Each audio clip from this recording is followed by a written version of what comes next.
నమస్తే, welcome to our channel. నేను సిరి. AP CM Jaganmohan Reddy గారికి తనకి ప్రచారం చేసుకోవడానికి తనకి మీడియా లేదని చెప్పేసి బాధపడుతున్నారు.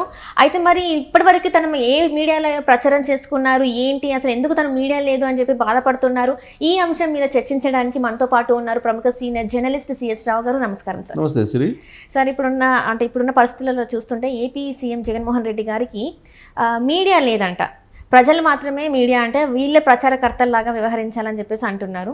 సో నాకున్న పరిజ్ఞానం వరకు ఏంటంటే తనకు ఛానల్ ఉందని తెలుసు. సో అది తన ఛానల్ కాదంటారా, అంటే అందులో ప్రసారమయ్యే వార్తలన్నీ తనకు సంబంధించినవి కాదంటారా, ఏంటి సార్ అసలు? జర్నలిజంలోకి వచ్చి 2 సంవత్సరాలు అయిందా 3 సంవత్సరాలు అయిందా? 2 సంవత్సరాలు అయింది. నీకు 2 సంవత్సరాల్లోనే ఆయనకి ఛానల్ ఉందనేది అర్థమైపోయింది కదా. ఇంకా సీనియర్లుగా ఉండే వాళ్ళకి ఎంత అర్థం కావాలి చెప్తాను నేను. ఇప్పుడు జగన్మోహన్ రెడ్డి అని అంటే నాకు ఒక రకమైన ప్రేమ అభిమానం ఉండేది ఒకప్పుడు. ఎప్పుడంటే 2019 ఎలక్షన్ ముందు ఆయన 2018 ఆ ప్రాంతాన పాదయాత్రకి సంసిద్ధం అవుతున్నటువంటి సమయం అది. ఆ సమయంలో సీనియర్ జర్నలిస్టులు అందరినీ కూడా హైటీకి పిలిచారు. హైటీకి ఎందుకు పిలిచారు? ఆయన పాదయాత్రకి వెళ్తున్నప్పుడు ఏదన్నా సూచనలు సలహాలు లేదంటే జస్ట్ సపోర్ట్ చేయమును అడగడానికి, లేదంటే ఇంటరాక్షన్ కోసం, జగన్మోహన్ రెడ్డి ఇంటరాక్షన్ కోసం అందరు సీనియర్ జర్నలిస్టులు అందరిని పిలిచారు. పిలిచినప్పుడు నేను కూడా వెళ్ళాను. ఆల్మోస్ట్ 1 అవర్ కూర్చున్నాము. అన్న అని చాలా గౌరవంగా అందరిని పలకరిస్తారు. ఆయన పలకరిస్తూ ఆ రోజు అన్న మాటలు ఏంటంటే నాకు ఇప్పటికీ కూడా గుర్తున్నాయి. అన్న, రాజకీయాలు కుళ్ళిపోయినాయి అన్న, వీటిని ప్రక్షాళన చేయాలి, ఈ మురికినంతా కడిగేయాలన్నా, విశ్వసనీయతతో కూడిన రాజకీయాలు చేయాలి అని చెప్పారు. చెప్పినప్పుడు సో యంగ్స్టర్ కదా, ప్లస్ రాజకీయ నేపథ్యం అన్ని కింద నుంచి చూసి వచ్చారు. రాజశేఖర రెడ్డి వాళ్ళ నాన్న ముఖ్యమంత్రి, తర్వాత అక్కడ కడపలో వెనుకబాటుతనం, వీటన్నిటిని చూసి వచ్చిన తర్వాత ఇతనికి ఏదో కసి ఉంది, ప్లస్ నిజాయితీ కూడా ఉన్నట్టుంది అని చెప్పేసి నేను పర్సనల్గా నేను కూడా ఫీల్ అయ్యా. సో మార్పు అనేది రావాలి అనుకున్న వాళ్ళలో నేను కూడా ఒకరిని అప్పట్లో. అందుకే జగన్మోహన్ రెడ్డి అన్న అందుకు అంత కసిగా ప్రసంగాలు కూడా ఉన్నాయి అప్పుడు.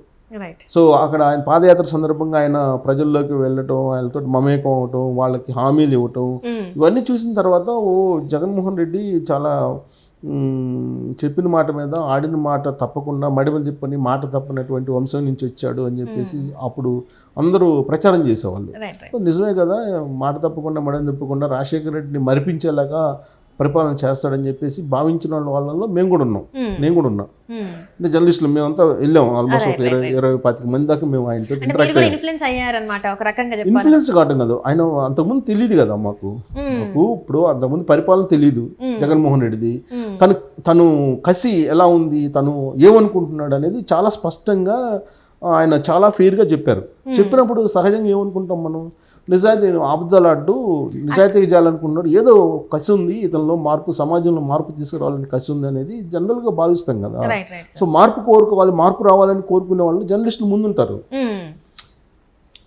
ఇప్పుడు అప్పటికే కొంచెం అవినీతులు జరుగుతున్నాయి, రకరకాల ఆరోపణలు వస్తున్నటువంటి క్రమంలో సమాజానికి మంచి జరుగుతుంది, ఒక మంచి వ్యక్తి వస్తున్నాడు అన్నప్పుడు ఖచ్చితంగా జర్నలిస్టులు ఎవరైనా ఆహ్వానిస్తారు, లైక్ చేస్తారు, నమ్ముతారు. అంతకుముందు ఎక్స్పీరియన్స్ లేదు కాబట్టి. ఇప్పుడు సీన్ కట్ చేస్తే జగన్మోహన్ రెడ్డి 2019లో ముఖ్యమంత్రి అయిన తర్వాత ఇప్పుడు ఆయన పరిస్థితి చూస్తుంటే ఆయన ఆ రోజు చెప్పినటువంటి మాటలకి ఇప్పుడు పరిపాలనకి అసలు పొంతం లేకుండా ఉన్నప్పుడు బాధేస్తుంది. ఎందుకు బాధేస్తుందంటే నేను అనుకున్నాను, పర్సనల్గా నేను అనుకున్నాను, జగన్మోహన్ రెడ్డి మెడ తెగినా కానీ అబద్ధం ఆడ్డం అనుకున్నాను నేను. అప్పుడు ఆయన చెప్పిన మాటలను బట్టి మెడ తెగినా కానీ అబద్ధం ఆడని చెప్పి అనుకున్న వాళ్ళలో నేను ఒకడిని. కానీ ఆయన అబద్ధాలు చెప్పడు అనేది నాకు నమ్మకం ఉంది ఆయన మీద, ఉండేది అప్పుడు. కానీ ఇప్పుడు ఆయన పరిపాలన, ఆయన చెప్తున్నటువంటి అబద్ధాలు చూస్తే నేను ఆ రోజు నాతోటి ఈ మాటలు అన్నది ఇదే జగన్మోహన్ రెడ్డి అనేటువంటి అనుమానం కలుగుతుంది నాకు అప్పుడప్పుడు. ఎందుకనంటే నాకు మీడియా లేదంటారు, మీడియా లేదని చెప్పి ఆయన చెప్తుంటాడు. మీడియా లేదంటే ఎవరు నమ్ముతారు, ఎలా నమ్ముతారు? సాక్షి మీడియా ఉంది కదా, ఇది రాజశేఖర రెడ్డి సాక్షి ఛానల్ ఉంది కదా, చనిపోక ముందే ఉంది అది, రాజశేఖర రెడ్డి చనిపోక ముందే ఉంది, బలమైనటువంటి మీడియా ఉంది. తర్వాత ఆ మీడియాతో పాటు సరే నేనైతే పేర్లు చెప్పను కానీ ఇప్పుడు ఉన్నటువంటి తెలుగు మీడియాలో అగ్రభాగాన ఉన్నటువంటి ఛానల్స్ 1-2 తప్ప, ఒక మీడియా సంస్థలు 1-2 తప్ప మిగతా సుమారుగా 24 ఉన్నాయి చిన్న చిన్న మీడియాలన్నీ కలిపి చెప్పుకోదగ్గ మీడియాలు. ఇవన్నీ నాకు తెలిసినంత వరకు అనుకూలంగానో లేకపోతే బినామీల రూపంలోనో ఇంకో రకంగానో జగన్మోహన్ రెడ్డి సపోర్ట్గా, జగన్మోహన్ రెడ్డి సానుభూతి పరులుగా ఉన్నాయి. అంటే ఇంకో కొన్ని ఇంగ్లీష్ మీడియాస్ కూడా సపోర్ట్ చేస్తున్నట్టు కూడా వినిపిస్తుంది. ఈ చాలక మళ్ళీ నేషనల్ మీడియాలో ఇప్పుడు ఆల్రెడీ తెలుగుదేశం వాళ్ళు కొన్ని ఆధారాలు చూపించారు, టైమ్స్ నౌతో టైఅప్ పెట్టుకున్నారు అని. తర్వాత లేటెస్ట్ గా ఏదో ఒకటి బయటకు వచ్చింది, 4 కోట్లు ఇండియా టుడే ఇంకొక నేషనల్ మీడియాతో సంబంధాలు పెట్టుకున్నారు అనేది. సో ఏ సంబంధాలు లేకపోతే 25కి 24 ఎంపీలు వస్తాయని చెప్పి సర్వేలు ఎట్లా చెప్తాయి? రైట్. ఇప్పుడు ఆ సర్వే ఎంతవరకు నిజమో వాళ్ళకి తెలుసు. సార్ నేను చెప్పవసరం అదే ఎందుకు ఇట్లా సంబంధాలు పెట్టుకున్నారు అంటే ఇట్లనే నెగిటివ్ సర్వేలు రాకుండా పాజిటివ్ సర్వేలు ఇవ్వాలని చెప్పేసి సరే ఇవన్నీ రాజకీయ పార్టీలు ఏమైనా వైసీపీనే కాదు జగన్మోహన్ రెడ్డి కాదు ఎవరైనా చేస్తుంటారు. ఓకే, నేను దానికి కూడా నేనేమి అభ్యంతరం పెట్టాను. ఏ పార్టీ అయినా ఏ రాజకీయ పార్టీ అయినా ఇదే చేస్తున్నాయి, ఆయన కూడా చేశాడు. బట్ ఆయనకి మిగతా వాళ్ళకి తేడా ఏంటి? ఇప్పుడు నేను 2019కి ముందు 2018లో నేను చూసినటువంటి నేను విన్నటువంటి జగన్మోహన్ రెడ్డికి ఇప్పుడు కనపడుతున్నానికి పొంతలేంది? సో ఇంకో అదొకటి. ఇప్పుడు జగన్మోహన్ రెడ్డి అప్పుడు ఇచ్చినటువంటి హామీల్లో ప్రధానంగా సిపిఎస్ రద్దు చేశారా? అది అబద్ధం. మద్య నిషేధం, ఈ మద్య నిషేధాన్ని నేను కూడా నమ్మా. చేస్తారు, జగన్మోహన్ రెడ్డి మొండాడు, ఏదైనా అనుకుంటే చేస్తాడు, ఎంత నష్టమైనా వెనక్కి తిరగడు అని చెప్పి నేను కూడా అనుకున్నా. మద్య నిషేధం అన్నారు, మద్య నిషేధం అన్నారు. మద్య నిషేధం లేదు, అందరూ తెలిసిందే కదా. సిపిఎస్ లేదు. రాజధానికి సంబంధించి ఆ రోజు రాజధాని 3 రాజధానులు చెప్పలేదు ఆయన. ప్లస్ నేను అప్పుడు షోలు కూడా చేశాను, కొన్ని షోలు చేసినప్పుడు 3 రాజధానులు అంటే అమరావతి నుంచి రాజధాని షిఫ్ట్ చేస్తారు అని చెప్పేసి నేను ఒక డిబేట్ పెడితే వైఎస్ఆర్ కాంగ్రెస్ పార్టీ లీడర్లు వచ్చేసి ఎట్టి పరిస్థితుల్లో చెయ్యరు, మీరు కావాలని మిస్లీడ్ చేస్తున్నారు అని చెప్పి నా మీద ఆ డిబేట్లోనే వాళ్ళు వాదిచ్చారు. సో ఇప్పుడు ఆల్రెడీ 3 రాజధానులు అన్నారు, రాజధాని షిఫ్ట్ చేస్తున్నారు. తర్వాత ఇంకా మిగతా హామీలు, విద్యుత్ ఛార్జీలు పెంచనన్నారు, పెట్రోల్ డీజిల్ ఛార్జీలు పెంచనన్నారు. ఇవన్నీ అన్ని అబద్ధాలే కదా.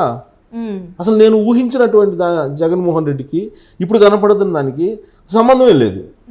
ఇప్పుడు అసలు ఇప్పుడు సరే అవన్నీ ఆ ఎలక్షన్ హామీలు సహజంగా అన్ని పార్టీలు ఇస్తాయి, ఈయన కూడా ఇచ్చాడు అనుకుందాం గెలవడానికి. ఇప్పుడు మీడియా లేదని చెప్పి పచ్చి అబద్ధాలు ఆడుతుంటే నేనైతే బాధపడుతున్నా, అంతకుమించి ఏం లేదు. నేను బాధపడుతున్నాను నిజంగా. జగన్మోహన్ రెడ్డి ఈ విధంగా అబద్ధాలు చెప్తాడని నేనైతే నేను అనుకోలేదు. ఒకప్పుడు అయితే నేను ఆయన గురించి అసలు ఒక్క 0.0001% కూడా నేను అనుకోలే ఆయన గురించి ఇంత అబద్ధాలు ఆడతారని. కానీ అలాంటి జగన్మోహన్ రెడ్డి ఇప్పుడు నాకు మీడియా లేదు, కేవలం చంద్రబాబు నాయుడికే మీడియా ఉంది, నాకు అసలు మీడియానే లేదు, నాకు మీడియాలో మీరేను, ఆ దుష్ట చతుష్టయము ఇలా మాట్లాడటం అనేది. ఇప్పుడు ఆ దుష్ట చతుష్టయం అని చెప్పి చెప్తున్నాడు కదా ఆయన. ఆ దుష్ట చతుష్టయంలో వాళ్ళ అండ తీసుకున్న రోజులు కూడా ఉన్నాయి. ఆయన వాళ్ళ అండ తీసుకొని ఓదార్పు యాత్ర సక్సెస్ అయిన రోజులు కూడా ఉన్నాయి. అవన్నీ కూడా చెప్పగలను. సరే అవన్నీ ఇప్పుడు మనం చెప్పడానికి టైం కూడా లేదు. బట్ నేనైతే జగన్మోహన్ రెడ్డి అబద్ధాలు ఆడతాడని నేనైతే అనుకోలేదు. అంటే ఇప్పుడు చూస్తున్నట్టయితే ఇప్పుడు ఏదైతే మీడియా లేదని అంటున్నారు కదా సార్, ఇప్పుడు ఆ మీడియా ఎవరిదని అడిగితే జగన్మోహన్ రెడ్డి గారు ఏం సమాధానం చెప్తారు సార్? ఇప్పుడు తనకి సపోర్ట్ చేస్తున్న మీడియా, ఇప్పుడు తన ఓన్ ఛానల్ కూడా ఒకటి ఉంది, అది అందరికీ తెలిసిందే. ఇప్పుడు ఓన్ ఛానలే కాదు, ఇప్పుడు తెలుగు మీడియాలో ఉన్నటువంటి ఛానల్స్ లో అగ్రభాగాన ఉన్నటువంటి ఛానల్స్ అన్ని బినామీనో లేకపోతే సానుభూతి పరులో లేకపోతే వాళ్ళకి సపోర్ట్ చేసేటువంటి ఆల్మోస్ట్ 90% జగన్మోహన్ రెడ్డికే ఉన్నాయి. ఇప్పుడు 1-2 సంస్థలు తప్ప మిగతా అన్ని వాళ్ళకే సపోర్ట్ చేస్తుంది. మరి 1-2 కూడా అది చంద్రబాబు నాయుడికి నేరుగా సంబంధించినటువంటి మీడియాలో అయితే కాదు. వాళ్ళు ఏదో మీడియా సంస్థలు నడుపుతున్నారు. సరే సింపథైజర్స్ అనుకుందాం, ఇప్పుడు జగన్మోహన్ రెడ్డి భాషలో ఎల్లో మీడియా అనుకుందాం, అసలు వాడి దుష్ట చతుష్టయం అనుకుందాం. దుష్ట చతుష్టయం కాకుండా మిగతా భాగం అంతా ఇప్పుడు డబుల్ అష్ట చతుష్టయం ఉంది కదా ఆయన పక్కన. ఇప్పుడు 4 ఉన్నాయి అనుకున్నాం ఆయన ప్రకారం. ఈ 4 తప్ప మిగతా ఇప్పుడు మొత్తం 24 ఉన్నాయి. ఆ 24లో 4 తీసేసి 20 మొత్తం జగన్మోహన్ రెడ్డికి డైరెక్ట్ గాను ఇండైరెక్ట్ గా సపోర్ట్ చేసే మీడియానే కదా. ప్లస్ డైరెక్ట్ మీడియా ఉంది, డైరెక్ట్ మీడియా ఆయన ఉంది కదా, సాక్షి మీడియా. సో ఈ అబద్ధాలు ఇప్పుడు ఇట్టే అబద్ధాలు ఆడతాడు నేనైతే అసలు ఊహించలే. నేనైతే 26 సంవత్సరాల్లో జర్నలిజంలో ఇట్ట అబద్ధాలు చెప్తున్నారని చెప్పి నేనైతే జగన్మోహన్ రెడ్డి గురించి అనుకోవాలి. మిగతా వాళ్ళు సరే రాజకీయాల్లో ఏదో చెప్తుంటారు, కొన్ని చేస్తారు, కొన్ని చేయరు, అది నడిచిపోతుంటుంది. కానీ జగన్మోహన్ రెడ్డితో నేను ఇంటరాక్ట్ అయినప్పుడు ఆయన చెప్పినటువంటి మాటలకి ఇప్పుడు ఆయన చెబుతున్నటువంటి దానికి ఏమాత్రం పొంతం లేదు. రైట్. అది బాధాకరం అంతే, అంతకుమించి ఏం లేదు. బాధపడుతుంది అంతే, ఇన్ని అబద్ధాలు చెప్తారని.